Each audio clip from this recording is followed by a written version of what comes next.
नमस्कार, कृषि न्यूज में आप सभी का स्वागत है। मैं हूं आपके साथ अश्विनी वानखड़े। आइए रुक करते हैं इस वक्त की टॉप हेडलाइंस की ओर। कृषि संयंत्र सम्मेलन में आधुनिक कृषि तकनीकी बनी आकर्षण का केंद्र।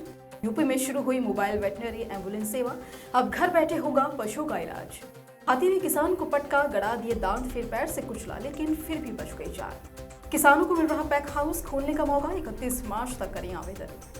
सस्ते रेट पर ना बेचें प्याज, भंडारण ग्रहण बनाने के लिए मिल रहे 87,000 रुपए।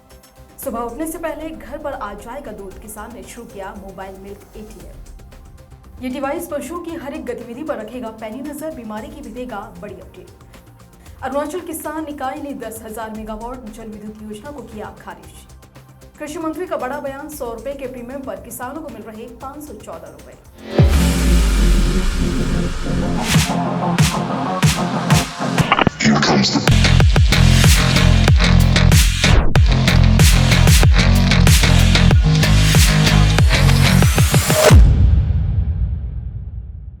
आइए विस्तार से खबरों की ओर रुख करते हैं।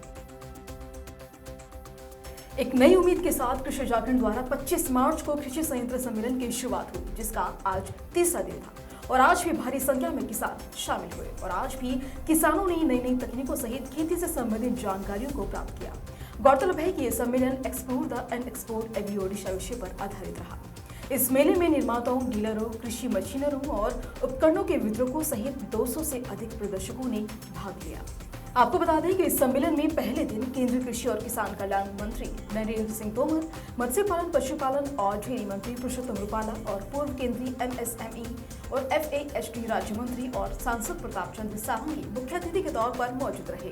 साथ ही उन्होंने इस सम्मेलन में लगी प्रदर्शनी का भी दौरा किया। इसके अलावा उन्होंने सम्मेलन में मौजूद कई किसानों को सम्मानित भी किया।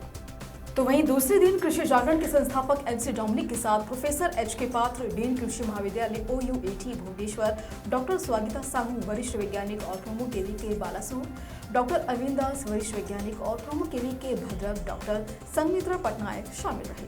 पहले सत्र में बेहतर कृषि मशीनरी और दूसरे सत्र में वाह मोटर्स किसान पर आयोजित किया गया और इस दौरान मेले में लगभग 50 से अधिक किसानों को भी सम्मानित किया गया।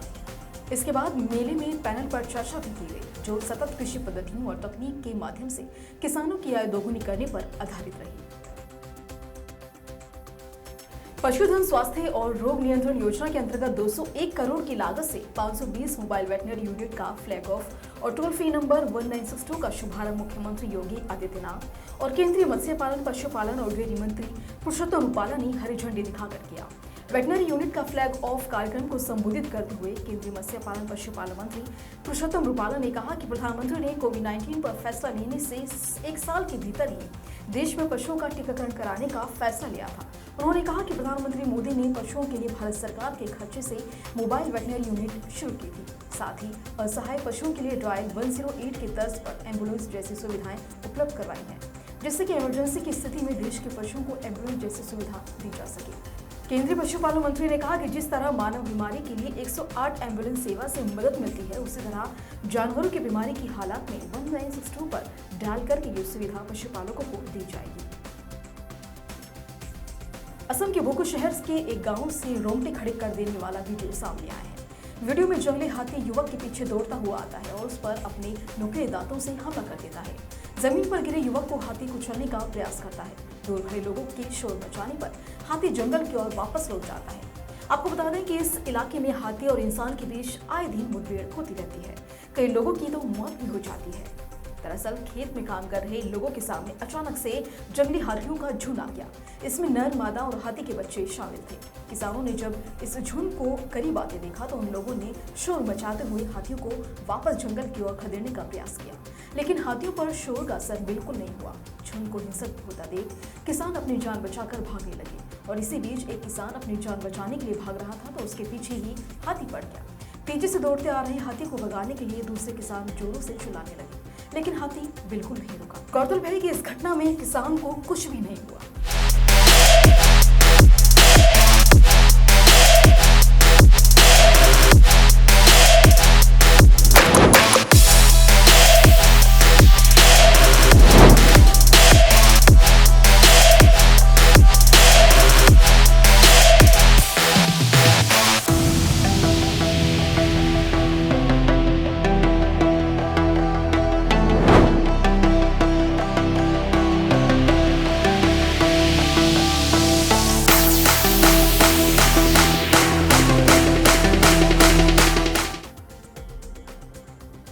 किसानों की आय बढ़ाने के लिए अब उन्हें ग्रामीण व्यवसायों के साथ जोड़ा जा रहा है। गांवों में किसानों को अब फूड प्रोसेसिंग से लेकर पैक हाउस प्लांट्स बनाने के लिए लगातार प्रोत्साहित भी किया जा रहा है।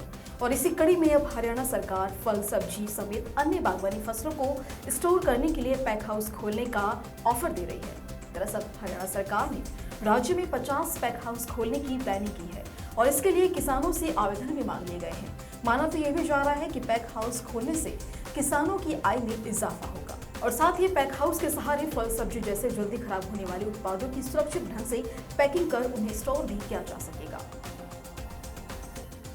देश भर में प्याज की खेती करने वाले किसान बुरे हालात में हैं। प्याज का रेट इतना गिर गया है कि किसानों से व्यापारी 4 रुपए के कम रेट में भी 1 किलो प्याज खरीद रहे हैं। वहीं क्विंटल के हिसाब से प्याज का रेट 500 रुपए किलो तक पहुंच गया है। स्टोरेज की पर्याप्त व्यवस्था नहीं होने के चलते किसानों को अपनी फसल कम रेट में बेचनी पड़ रही है। किसानों द्वारा अपनी फसल सड़कों पर फेंकने की खबरें भी लगातार सामने आ रही हैं और इसी को देखते हुए राजस्थान सरकार किसानों को प्याज के भंडारण संरचना बनाने के लिए 87,500 रुपए का अनुदान दे रही है। किसान प्याज भंडारण संरचना के निर्माण पर सब्सिडी पाने के लिए राज्य किसान साथी पोर्टल पर जाकर आवेदन कर सकते हैं और इसके अलावा किसान नजदीकी ई-मित्र केंद्र पर भी जाकर ऑनलाइन आवेदन कर सकते हैं। गौरतलब है कि आवेदन करते वक्त किसान के पास आधार कार्ड और जमाबंदी की नकल होना अनिवार्य है।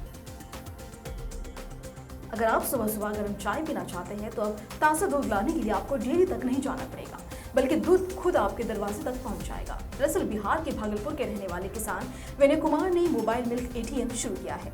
वे सुबह से ही गलियों में घूम कर दूध बेच रहे हैं।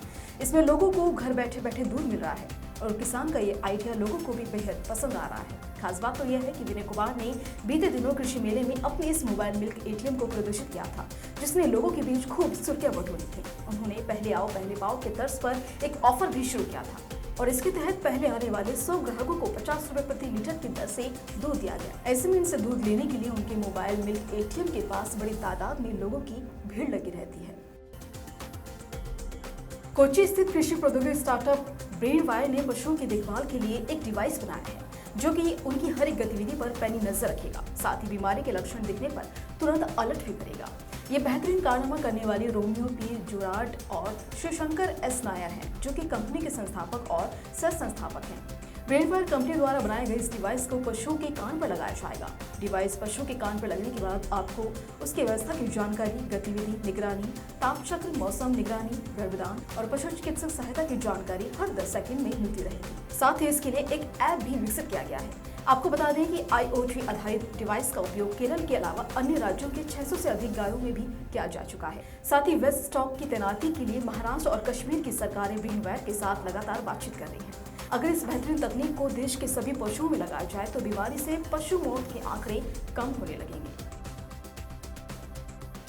किसानों के समूह सहित अरुणाचल प्रदेश के 2 संगठनों ने राज्य सरकार से सियांग नदी पर प्रस्तावित 10,000 मेगावाट जल विद्युत परियोजना को क्रियान्वित करने के लिए एक समझौते को रद्द करने के लिए कहा है। तिब्बत से नीचे की ओर बहते हुए सियांग उन 3 नदियों में से एक है जो नीचे की ओर असम में ब्रह्मपुत्र नदी बनाने के लिए मिलती है। राज्य सरकार पर स्थानीय लोगों को विश्वास में लिए बिना मेगा बांध के लिए राष्ट्रीय जल विद्युत ऊर्जा निगम के साथ सौदा करने का आरोप लगाते हुए सियांग स्वदेशी किसान फोरम और स्वदेशी अधिकार वकालत विभाग ने आंदोलन शुरू करने की धमकी दी।